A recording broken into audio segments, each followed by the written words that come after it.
Hey, Gabriel. Hey, Gaybros, Jose. Where are we today? As you might guess from the background noise, we are at an outdoor bar in the Sunset in San Francisco called Trader Sam's, one of our favorites. Well, it's really your favorite. It's one of my favorites, yeah. I mean, you cannot... This is appropriation right now, what you're doing. It's like, this is one of my favorites. You can have your own favorites. And you're appropriating Hawaiian culture. Well, I'm not, the bar is.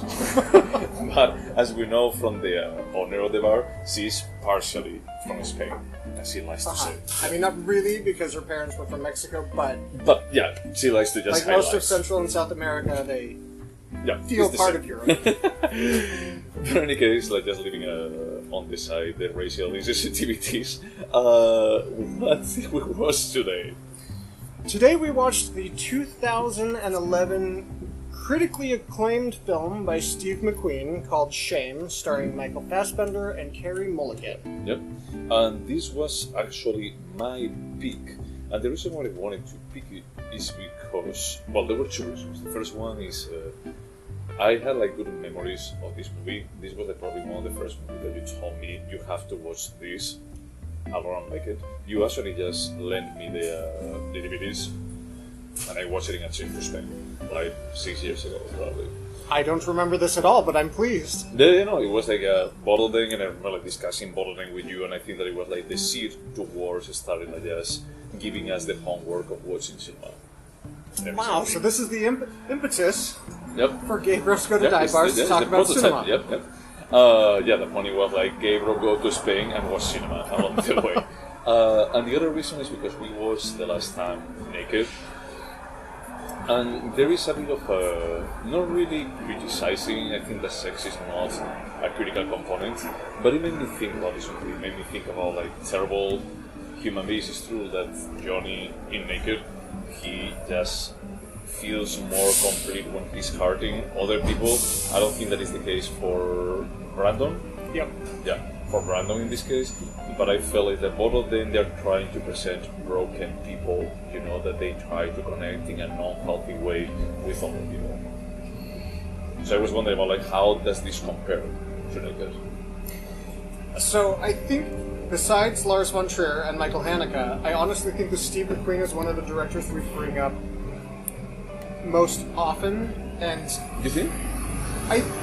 we always talk about it. We talk about Steve McQueen in that we both absolutely loved Hunger, I think, right?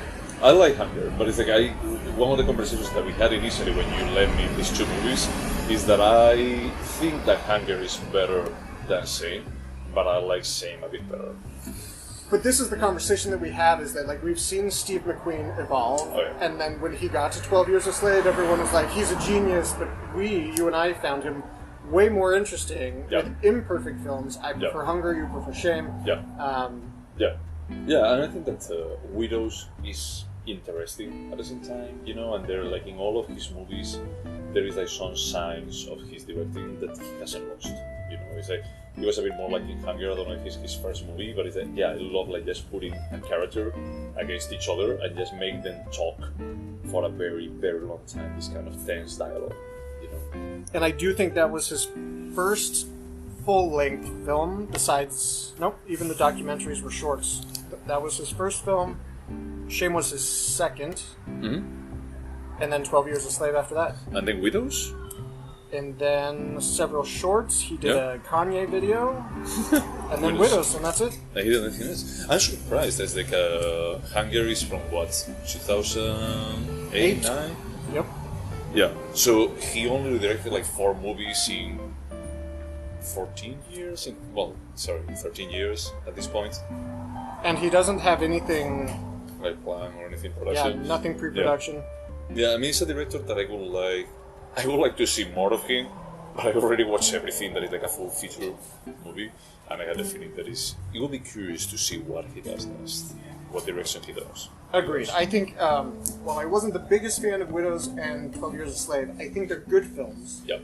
And I'll be super interested in seeing what he makes next, whatever it is. Yeah, how he progresses. But in any case, as this was my pick and I already justify why I pick it, what is this movie about? This film is about Brandon. Brandon is a guy who lives in New York. He has a beautiful apartment with no personal touches at all. And he works in a job where he's basically a smarmy, beautiful... I don't ever think they tell. Yeah, they don't really tell. Is that they only say, like, yeah, he's really good at his job. But we don't know exactly what the job is. But you get the impression it's some, like, Enron shit. Like, he's robbing middle America blind through, like, the stock market. I mean, that's not the point of the film, but they never say what he does, but he works in very beautiful offices that are very spacious in Manhattan. So I would assume investment banker or something like that. Yep. But not somebody on the trading floor of the stock market, more like private banking. I don't know. Yep. So Brandon likes to fuck. And does he, boy? He's completely consumed by sex, it seems, and that's in many different mediums. Like, he enjoys cam girls, he enjoys prostitutes, he enjoys, married gay guys in dark rooms. That was a very special scene for me. So. I know. I remember discussing that scene with you for a while. I was actually watching the movie last night, and my husband wanted to be on his iPad, and he said, "Tell me when that scene comes up." Yeah. So he seems to be connecting people through sex, but they're not really connecting. He seems to be like the archetype of a sex addict, where sex has no intimacy whatsoever. But he craves a bit of it too. Sex or intimacy? Intimacy. He does, and there's an interesting side storyline where he tries to date this woman from his office. Yeah. He can't get an erection. When there is a bit more of intimacy, and then he actually ends up just hooking up with probably a prostitute. And he actually asks, he's like, "Hey, do you want to have a drink?" He said, "No." I love that scene when he's like, "Oh yeah, now that I had the sex, now that I did the part without the intimacy, maybe I can connect with this person because it's what internally I really want." I said, "No, you can't." No, it doesn't work for him. Nope. He's literally the definition of an addict. Well, it's the definition of an addict, but at the same time, it's like I had the feeling that he's aware of his situation. The scene where he's doing the threesome and he starts basically crying. It's like that's not like an expression of pleasure. He's a bit more like, "What am I doing? Why can't I stop doing this?" Yeah, which is exactly an addict. They don't want to be injecting all day every day, but they can't help themselves. And do you think that all addicts are aware that they're addicts? And they No, want of to course stop not. the pattern? But I think it stops becoming a source of pleasure and it starts to become a prison, basically. Yeah. And I did have a close friend who was a sex addict, but went to Sexaholics Anonymous consistently, had a sponsor, and he said that things for him were the same. When he would start dating a woman, the sex was incredible and passionate and happened all the time. And the second it turned into a relationship, he didn't want to have sex at all. Yeah. He would stay, but they would stop having sex. That's interesting. And then I also watched some interviews with Steve McQueen and Michael Fassbender after, and what this is meant to be is a portrait of somebody in addiction. He has this routine of his self-gratification, working, having sex through whatever means, and then his sister, who's as much as a mess as he is, but in a very different way. Carey Mulligan comes into his life, needs a place to stay, and she essentially disrupts this pattern that he has, and it just you see that he cannot live in any way but this specific pattern. And then I don't know how. But she's also a bit. I mean, I don't know if she's an addict per se, but she's desperate for human connection with him because she's calling him all the time, and he's not replying. He doesn't care. We don't know if there was any kind of breakthrough between them at any point, but it is clear that he doesn't want her there. See, I disagree with you because I think he does want her there. He just doesn't have any room in his life. He wants to take care of his sister, but he's so involved in all of this other stuff that he cannot show up for her. Even when, spoiler alert, there's a suicide attempt by her. Yep. One of many. Yeah, she called him many times, and because he was either jerking off or he was in a gay sex club getting head from a guy even though he was straight, he couldn't be there for his sister when she was having basically a mental health crisis. Yep. Well, but he was never there for her. It's she actually calls him many, many times at the beginning, and at the end is that she actually does breaks into his apartment. You know, it's like he doesn't show any kind of care. I think that it's once again, he has internally the desire of connecting with people and connecting with his sister, and the sister is actually just desperate for that kind of attention. You know, I think there is a bit more of the dichotomy between like older brothers and younger, you know, older siblings and younger siblings. That is a bit more that the older sibling sees how the younger sibling is changing all the dynamics that he used to have, or they used to have, and is that the younger sibling only wants a bit of attention, being like recognized, not feeling like some kind of afterthought, you know. Yeah, I could believe that. I do think they definitely emphasized, like, when she would call and leave a voicemail, he would be jerking off and like cancel the voicemail, or she would leave a voicemail on his cell phone, but he was having a threesome, so he wouldn't call her back for like 12 hours. Yeah. So, but I do agree with you. And we should talk about the incestuous nature of their interactions in Brandon's apartment. Yeah, I was wondering about that, because you said you have a sister. I do have a sister. Yeah. So, I mean, I'm not saying that is that you ever... You also have a sister. I also have a sister, yeah. But as I remember, like, when I was little, I remember, like, sleeping with her in not any kind of sexual way or anything, you know? Because, I mean, more than, yeah, when we were little, sure. And I mean, when we were on vacation, my parents would be like, yeah, you guys are going to be, like, sleeping on the bed, and we're going to be, like, sleeping on this other, until we go to a specific age, and at that point, it's like, you and your father are sleeping on that room, and we're sleeping on this room. And it's not just sleeping in the same bed, which I would be fine with a brother and sister doing. It's that she crawls into his bed late at night, and then she's the big spoon and holds on to him in not a sisterly, brotherly way. Oh, do you think? It made me feel uncomfortable. I would never do that. What if your sister crawled in bed and hugged you? No, that would be bizarre. You know, just thinking about my sister is like, no, both of us would be like, what the fuck is going on here? And then she also arranged for him to walk in on her showering, and he got upset. No, I don't think that she arranged on that. I think that she was a bit more of a, I'm going to be taking a shower, and he arrived. I agree. She wasn't hitting on him. The lines were crossed. Oh, yeah, I would never do it. But I think that's the reason why I think that she has some kind of deficiency for affection. You know, about like, I need affection. I need this kind of brotherly love that it should be unconditional.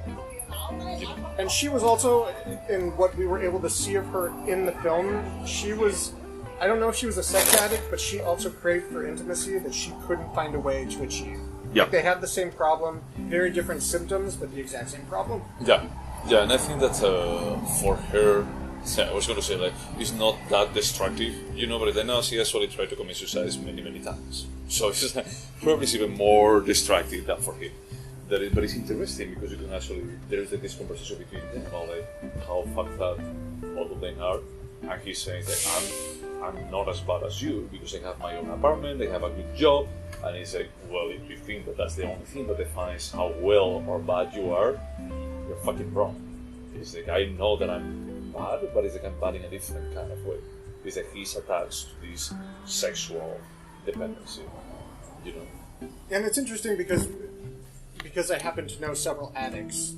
Like the levels you're able to mask the addiction vary greatly, and so if we were talking about alcoholism, I would say she's probably somebody who her addiction doesn't make her a completely functional adult, whereas Brandon is what we would call a high-functioning alcoholic. He shows up to work every day. He, has a clean apartment. Yep. That doesn't mean that like things aren't completely fucked up. Yeah, it's almost like another round. That is like he actually needs that kind of I need to jerk off and work for actually just being functional, for just being as might be. Yeah, like like we were saying before, he found the routine that allowed him to both engage his addiction and maintain some sort of healthy life. Yeah. So, dear audience, we had to take a small break and we actually changed bars. This is a first, in our complete new location. Yeah. It's probably like in 110 episodes, like the first time that we actually do this. Yeah, we should have maybe one or two other times, but we didn't. Well, I mean, like not in the middle of a recording. Right. Yeah. So we actually moved to another bar that is called Tiki Haven. We wanted to just keep like the theme of tiki bars. So first we did the Richmond Tiki Bar. Correct. And we went south of the park. And now we're in the Sunset Tiki Bar. Yeah. No, it's impressive. It's like not every single neighborhood in San Francisco has a gay bar, but they will have a tiki bar. It's cool to actually see that San Francisco has their priorities straight. And I would say this is another first. We're both losing our Tiki Haven cherries. That's true, yeah. I've never been here. Neither of us have ever been here, so... I've been meaning to come to this place for a very, very long time, but yeah, this was the first time. So, as we were talking a moment ago about saying, you were asking me about like the style, the directing style. I wanted you to call out something that you could say that's Steve McQueen's direction style. Yeah, so before 12 Years a Slave, I would have said that his directing style is just making Michael Fassbender dick flop around. That's exactly what it differentiates him to other directors, is that you can actually just look at Ridley Scott doing Prometheus. There was not Fassbender dick flop around. It's something that only an auteur of the caliber of You say it sarcastic, but it's true. It's Ridley true. Scott doesn't deserve Michael Fassbender's dick. Okay, but I also think that there is a prosthetics there. You don't think so? This was pretty famously his dick, and everyone was like, it's huge. And Michael Fassbender got upset. He's like, this is taking away from the film. Like, move on. It's not about my dick. But there is actually... It really is. Okay, but there is actually a scene that he's peeing. I feel like pretty weird about that. It's like, he's just peeing in front of the camera. He's peeing. We see, not to get too graphic, but we see his balls hanging between his legs when he's having sex. He walks around naked. You know how I feel about Michael Fassbender and about penises. In general. And I didn't remember how much it was just... There's like the first 10 minutes I was like, wow. Yep, I did remember it like pretty clearly. So that's the direction. Well, I'm not gonna say that it's like that's one of the things. The other part is actually the how much he likes this kind of long shots where there is like a very strong dialogue between two characters.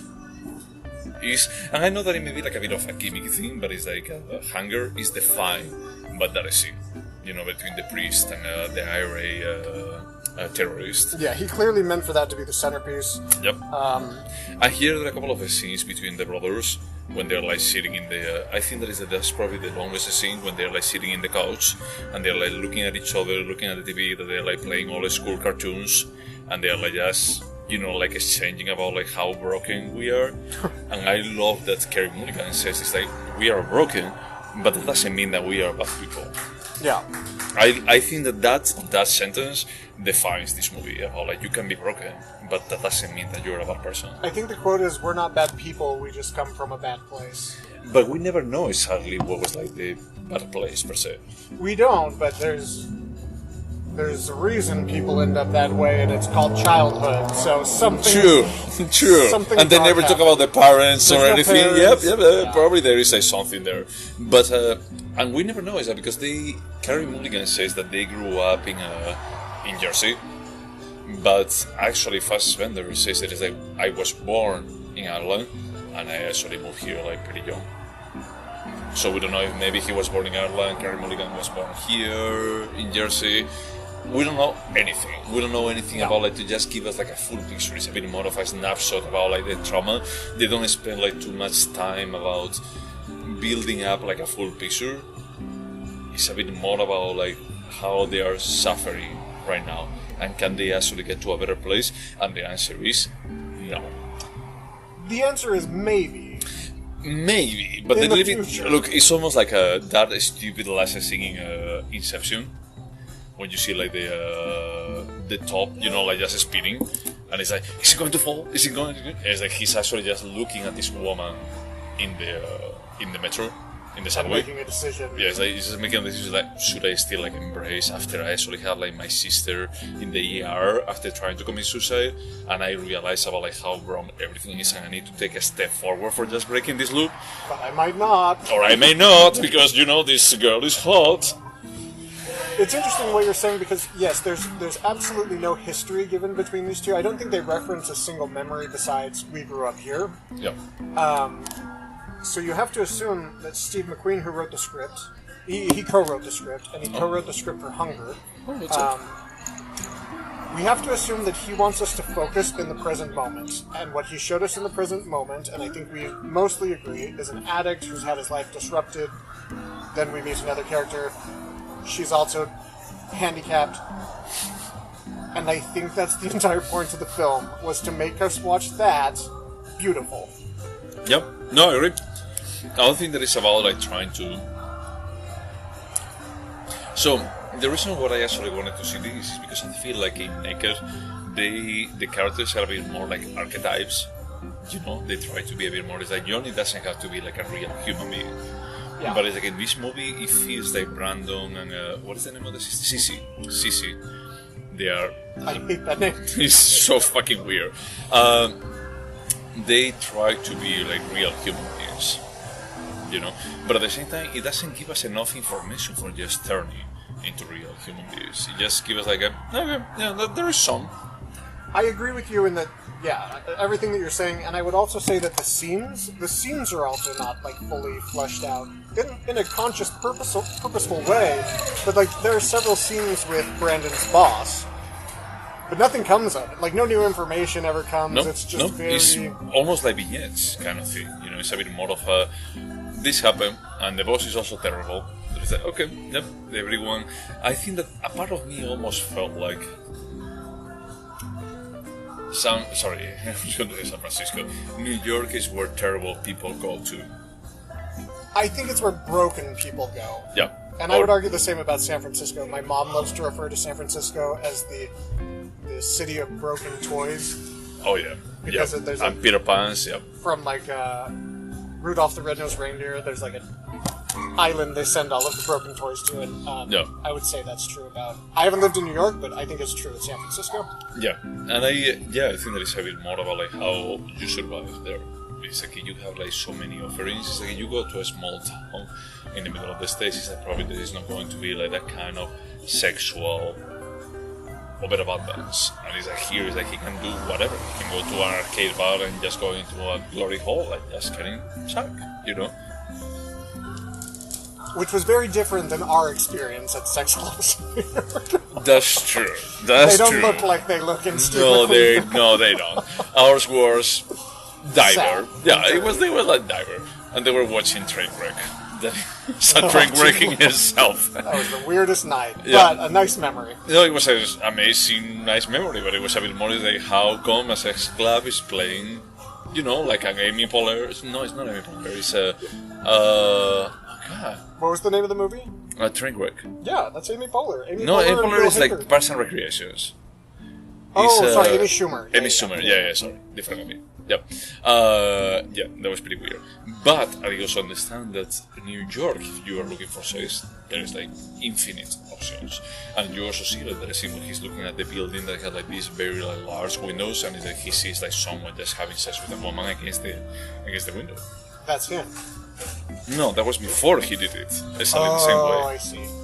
Yeah. It's like he's just portraying that there is a city that is like you want to just get lost into this kind of sexual spectrum, you can. There is no problem. No one's going to be like judging you or anything. It's that your boss is going to be as degenerate as you are, but then he's going to be like calling you out because your hard drive is filthy. It's filthy. So let's talk about how we feel about the film. I love Steve McQueen. I love his direction. I think the purpose of this film was to show a portrait of a moment in time of addiction shown very beautifully. I don't think there was anything that we were supposed to get beyond that. And for me, what really worked about Hunger is I genuinely cared about what happened to the characters. I didn't give a shit about any of them. When Carey Mulligan was, bleeding on the bathroom floor, I was like, well... I care about it, and this is something that I was less curious, is that your sister is older than you. Yeah. Yeah, my sister is also older than me, and from that perspective, I cannot relate to about that kind of protectionist, or, like the kind of stereotype of, okay, you're like the male older brother, you want to be like protecting your younger sister, so he doesn't do it, and she actually just calls him out on that, about like, we are siblings, you are supposed to protect me, you're supposed to be here. He said, I'm not, we are not, I didn't marry you, I didn't actually just take this responsibility. But the relationship, I found it like super heartfelt. It felt like I cannot relate to that, but it's like I can imagine the situation.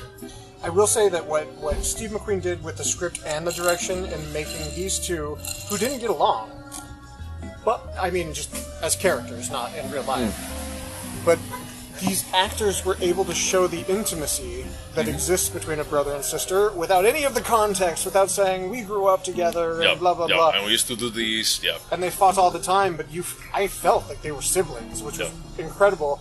And I will say it was interesting that besides her disrupting his pattern that supported his addiction, he clearly saw himself in her, and that's why he hated her so much. Yep. And it was a reflection of himself. Yeah, and that's why he got super upset. And she brought in her inappropriate sexual boundaries in the ways we've discussed, where she spooned him late at night, or he was naked on top of her, yelling at her. So that was interesting seeing that. But beyond that, I don't think there's anything. I don't want to say that elevated, but there's not. There's nothing that there's no depth here. We're supposed to see a portrait of addiction. Yep. Well, I think that he actually took a interesting choice, about the script, that he doesn't want to give a full portrait. He just wants to give a snapshot of it. From the snapshot perspective, I think that is good. But if a snapshot is good enough for actually elevating this movie, I don't think so. If he actually had spent more time trying to make this a bit more of a complete picture, I think that it would have been better. And I was searching for something what makes this elevated cinema. So I was asking myself all these questions. Do I think about myself differently? Do I think about my relationships differently? I did. I told you that the first time that I watched it. It's and even this time, a part of me was thinking, am I a sex addict?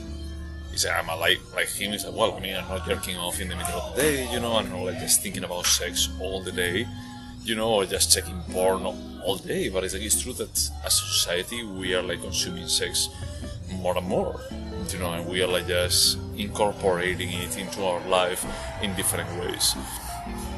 And it's so it's inextricable from our daily lives. We all have smartphones that we need to run our lives. Smartphones now show porn. Yep. Remarkably fast. Yep. Everything is free. You don't need a laptop. The hard drive becoming really, really filthy. I will say that when I've seen that I've been, I don't know how to say this, but suffering mentally when my mental health isn't my best, I did really identify with his just flat-out inability to be there for his sister when she needed him. That rang true to me, and I was there are times when I get like that and I completely withdraw from friends and family when they might need me. So I guess, that held up a mirror to me. Yeah, that's the part that is I felt the first time that I watched it, I felt uncomfortable about it, because of how I enjoy sex. Oh my god, it's now I'm making this podcast impossible to recommend to any coworker ever again. But at the same time, I understand the kind of you want to experiment, you want to just have this kind of quick relief. That's the problem that's the situation that I think that it can actually just turn into a problem. If you actually just turn into something that is rewarding for you. It's not about a one-off kind of thing, it's just becoming about this is how I operate. So just an observation from being friends for 10 years. I would say, I don't know what you feel about your wanting to experiment and have new partners, but I would also say you use sex almost exclusively as a tool to get intimacy. Yeah. So... Well, that's true. That's exactly the opposite of it. And you're capable of it, so... Yeah. For me, it's more I like the intimacy, and then it's we can actually just move to something else. So, again...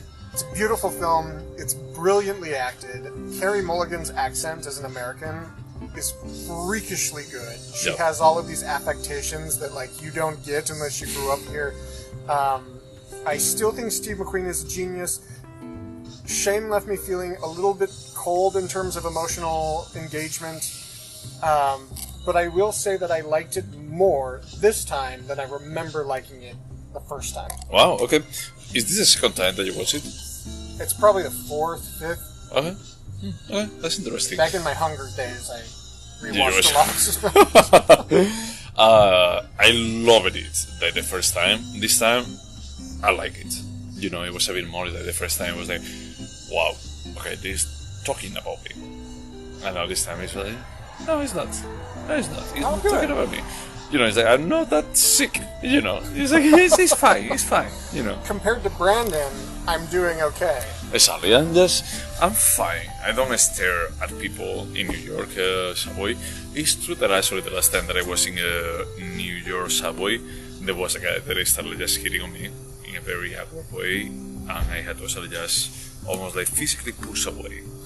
But yeah, I understand. Okay, Brandon. Yeah. I will say, if I ever catch you going to straight sex clubs and having oral sex with women, I'm going to have an intervention. Like, Jose, this has become a problem.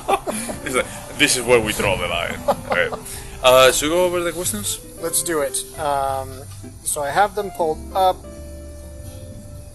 somewhere.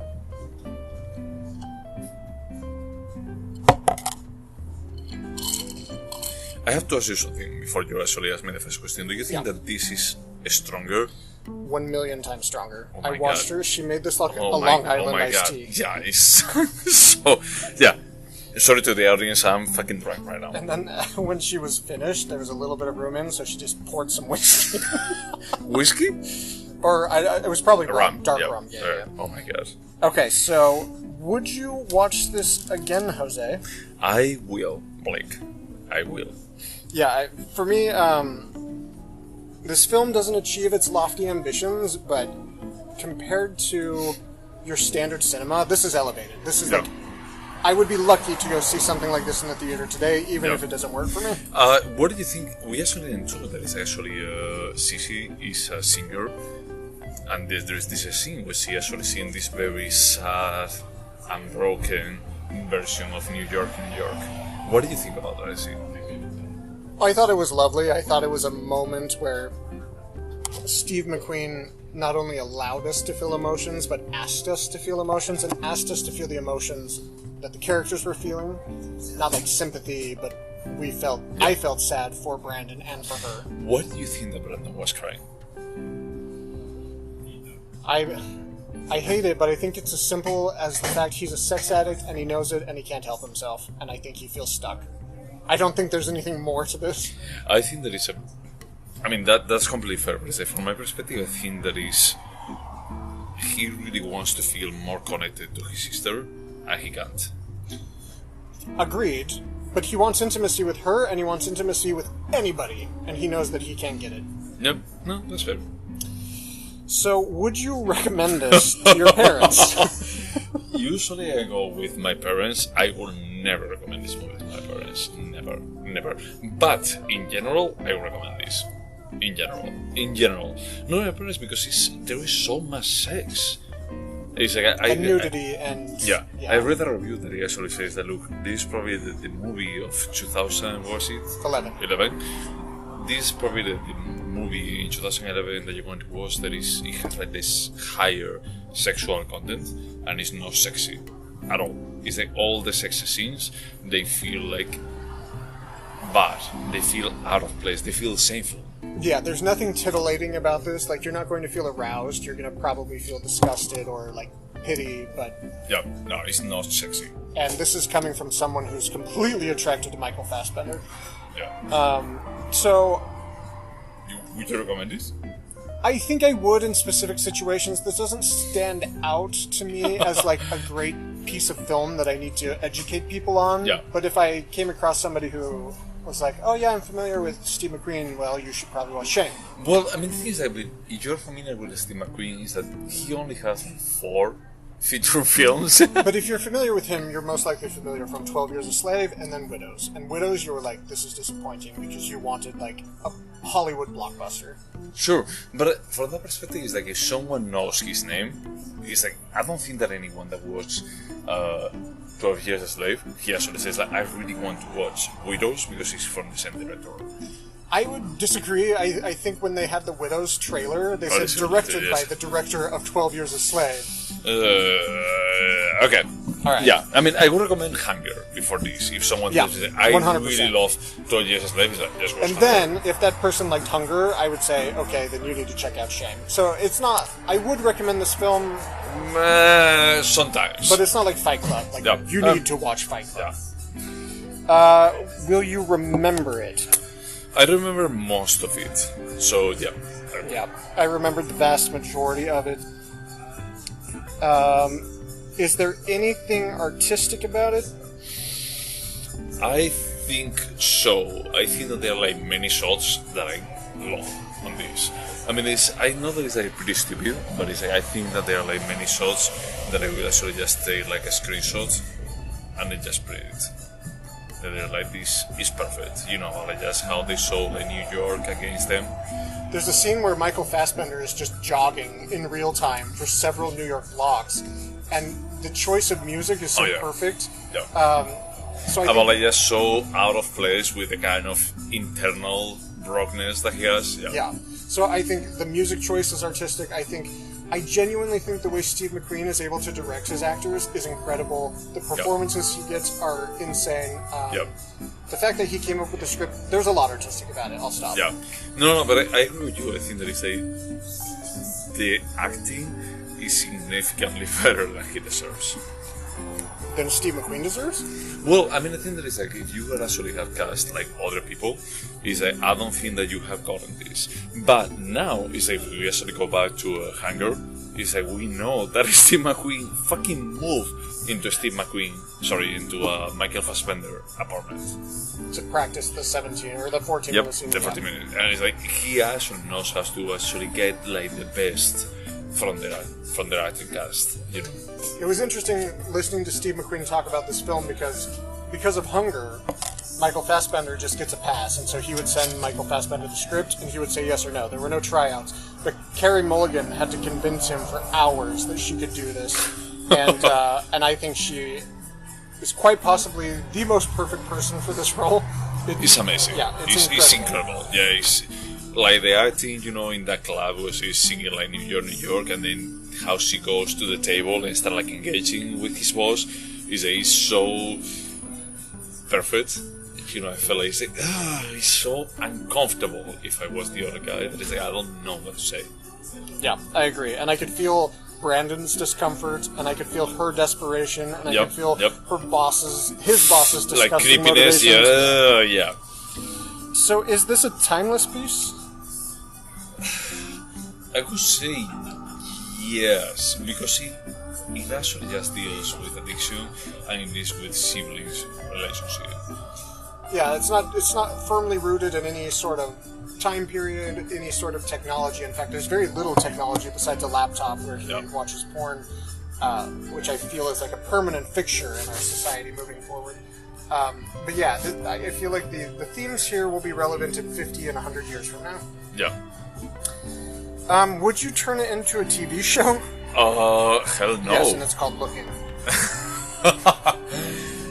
No, I don't think so, man. I mean, it's like, I cannot foresee how you can actually just make anything of this that is not a 100-minute movie. This content, Jesus, I watch YouTube too much. This content is a movie, and it should not be anything but a movie. Yep. So, I would not turn it into a TV show. And last question, do you think this movie could have been better? I don't know if it could have been better, but it's like, I'm curious to see if he actually